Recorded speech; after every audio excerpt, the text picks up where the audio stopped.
Report ಬೆಳಗಾವಿಯ ಜಿಲ್ಲಾ ವರದಿಗಾರ ಪದೇ ಪದೇ ಆಗಿ ಬೆಳಗಾವಿಯ ಜಿಲ್ಲಾ ಆಸ್ಪತ್ರೆ ಮತ್ತು ಸೂಪರ್ ಸ್ಪೆಷಾಲಿಟಿ ಆಸ್ಪತ್ರೆ ಅಧ್ವಾನಗಳು ಹೊರಬರುತ್ತಿರುವಂತದ್ದು ಪ್ರಮುಖವಾಗಿ ಸಾಕಷ್ಟು ದಿನಗಳಿಂದ ಕೂಡ ಇಲ್ಲಿ ಸರಿಯಾದಂತ ಚಿಕಿತ್ಸೆ ಸಿಗ್ತಾ ಇಲ್ಲ. ಇಲ್ಲಿ ರೆಕಮೆಂಡ್ ಮಾಡಿದ್ರೆ ಮಾತ್ರ ಚಿಕಿತ್ಸೆ ಸಿಗ್ತಾ ಇದೆ ಅನ್ನೋ ಒಂದು ಆರೋಪ ಇರುವಂತದ್ದು ನೋಡಬಹುದು. ಯಾವ ರೀತಿಯಾದಂತ ವ್ಯವಸ್ಥೆ ಇದೆ ಅನ್ನೋದನ್ನ ಸರಿಯಾದಂತ ಚಿಕಿತ್ಸೆ ಇಲ್ಲ, ಹಾಗಾಗಿ ಅವರನ್ನ ಒಳಗಡೆ ಅಡ್ಮಿಟ್ ಮಾಡ್ಕೊಂಡು ಹೊರಗಡೆ ಹಾಕಿದಿರುವಂತದ್ದು. ಹಾಗಾಗಿ ಮಾಧ್ಯಮಗಳು ಬರ್ತಾ ಇದ್ದಂತೆ ಈಗ ಎಚ್ಚೆತ್ಕೊಂಡಂತ ಇಲ್ಲಿರುವಂತಹ ಸಿಬ್ಬಂದಿಗಳು ಮತ್ತೆ ಅವರನ್ನ ಅಡ್ಮಿಟ್ ಮಾಡ್ಕೊಂಡು ಒಳಗಡೆ ಕರ್ಕೊಂಡು ಹೋಗ್ತಿರುವಂತದ್ದು. ಏನ್ ಘಟನೆ ಆಗಿದೆ ಅನ್ನೋದನ್ನ ಇಲ್ಲಿ ಸ್ವತಃ ಏನು ರೋಗಿಯನ್ನ ಕರ್ಕೊಂಡ್ ಬಂದಿದ್ದಾರೆ ಅವರನ್ನ ಮಾತಾಡಿಸುವಂತ ಪ್ರಯತ್ನವನ್ನ ಮಾಡ್ತೇನೆ. ಸರ್, ಏನಾಗಿದೆ ಸರ್?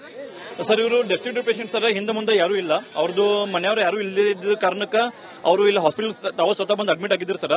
ಸೊ ಅವ್ರಿಗೆ ಟ್ರೀಟ್ಮೆಂಟ್ ಸಿಗದ ಒಂದು 2 ತಿಂಗಳು ಅವ್ರನ್ನ ಹಾಸ್ಪಿಟಲ್ನಾಗ ಇಟ್ಕೊಂಡು ಜಸ್ಟ್ ಟೈಮ್ ಪಾಸ್ ಮಾಡಿ ಅವ್ರನ್ನ ಹೊರಗೆ ಹಾಕಿಬಿಟ್ರು ಸರ್.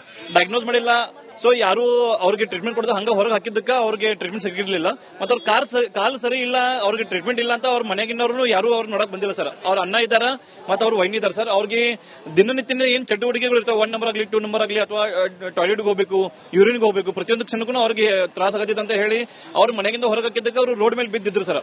ಸೊ ಅದನ್ನ ನಾವು ಅವ್ರಿಗೆ ಹೆಲ್ಪ್ ಮಾಡಕಂತ ಹೋದಾಗ ನಾವು ಬೆಳಗಿಂದ ಇವತ್ತು ಜಿಲ್ಲಾಧಿಕಾರಿಗಳಿಗೆ ಫೋನ್ ಹಚ್ಚಿದ್ವಿ. ಅವ್ರ ಫೋನ್ ಅವ್ರು ಏನೋ ಬೆಂಗಳೂರಿನ ಮೀಟಿಂಗ್ ಇದ್ದಾರಂತ ಅವ್ರ ಪಿ ಅವ್ರ ಜೊತೆ ಮಾತಾಡಿದ್ವಿ, ತಾಲೂಕಾ ಹೆಲ್ತ್ ಆಫೀಸರ್, ಜಿಲ್ಲಾ ಹೆಲ್ತ್ ಆಫೀಸರ್ ಎಲ್ಲರ ಜೊತೆ ಮಾತಾಡಿದ್ವಿ.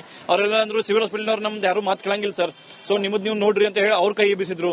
ಸಿವಿಲ್ ಹಾಸ್ಪಿಟಲ್ನಾಗ ಕಾಲ್ ಮಾಡಿದಾಗ ಅವರು ಡೆಸ್ಟಿಟ್ಯೂಟ್ ಪೇಷಂಟ್ ಜೊತೆ ನಾವು ಯಾರು ಇರಕಾಕೈತಿ, ನೀವು ಯಾರು ಇರಬೇಕು, ಅವಾಗ ನಾವು ಟ್ರೀಟ್ಮೆಂಟ್ ಮಾಡಕಾಕೈತಿ, ಇಲ್ಲಿ ನಾವು ಟ್ರೀಟ್ಮೆಂಟ್ ಮಾಡಕ್ಕಾಗಿಲ್ಲ ಅಂತ ಅವ್ರ ಕೈ ಎಬ್ಬಿಸಿದ್ರು ಸರ್. ಇವರು ಇಲ್ಲೇ ಒಂದು ಮತ್ತಿಕೊಪ್ಪ ಅಂತ ಊರೈತಿ ಸರ್, ಮತ್ತಿಕೊಪ್ಪ ಊರಾಗಿರೋರು ಸರ್. ಇವ್ರಿಗೆ ಯಾರು ಇಲ್ಲ ಸರ್. ಮತ್ತೆ ಹೆಂಡತಿ ಮಕ್ಕಳ ಇವ್ರಿಗೆ ಹಿಂಗ್ ಸಮಸ್ಯೆ ಇದ್ದಿದ್ದಕ್ಕೆ ಬಿಟ್ಟೋಗಿ ಒಂದು 15 ವರ್ಷ ಸರ್. 15 ವರ್ಷ ಅವ್ರು ಎಲ್ಲಿದಾರಂತ ಇವ್ರಿಗೆ ಏನೂ ಗೊತ್ತಿಲ್ಲ ಸರ್.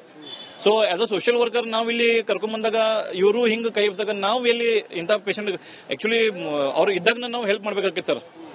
ಸೊ ಅವರು ಅಂದ್ರೆ ಏನೋ ಒಂದು ಕೆಟ್ಟ ಘಟನೆ ಆಗೋಕ್ಕಿಂತ ಮುಂಚೆನೇ ನಾವು ಎಚ್ಚೆತ್ಕೋಬೇಕು ಸರ್. ಅದಕ್ಕೆ ಇಲ್ಲಿ ಕರ್ಕೊಂಡ್ಬಂದು ಕರ್ಕೊಂಡು ಹೋಗ್ಯಾರ ಸರ್. ಡೈರೆಕ್ಟರ್ ಸಾಹೇಬರು ಬಂದಿದ್ರು, ಅವರು ಜವಾಬ್ದಾರಿ ತಗೊಂಡ್ರು ಸರ್. ಮತ್ತೆ ಯಾರು ಇವ್ರನ್ನ ಹೊರಗಡೆ ಹಾಕಿದಾರ ಟ್ರೀಟ್ಮೆಂಟ್ ಕೊಡ್ದ ಅವ್ರ ಮೇಲೂ ನಾವು ಆಕ್ಷನ್ ಮಾಡ್ತೀವಿ ಅಂತ ಹೇಳಿ ಹೇಳ್ಯಾರ ಸರ್.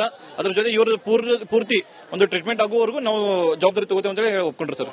Thank you sir.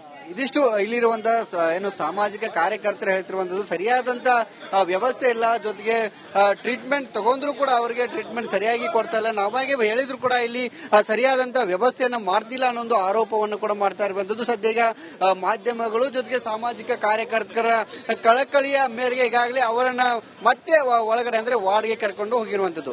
ಇದಿಷ್ಟು ಇಲ್ಲಿನ ಸುದ್ದಿ. ಮುಂದಿನ ಸುದ್ದಿಯನ್ನ ಕೊಡೋದಕ್ಕೆ ನನ್ನ ಸಹೋದ್ಯೋಗಿದ್ದಾರೆ. ಓಟು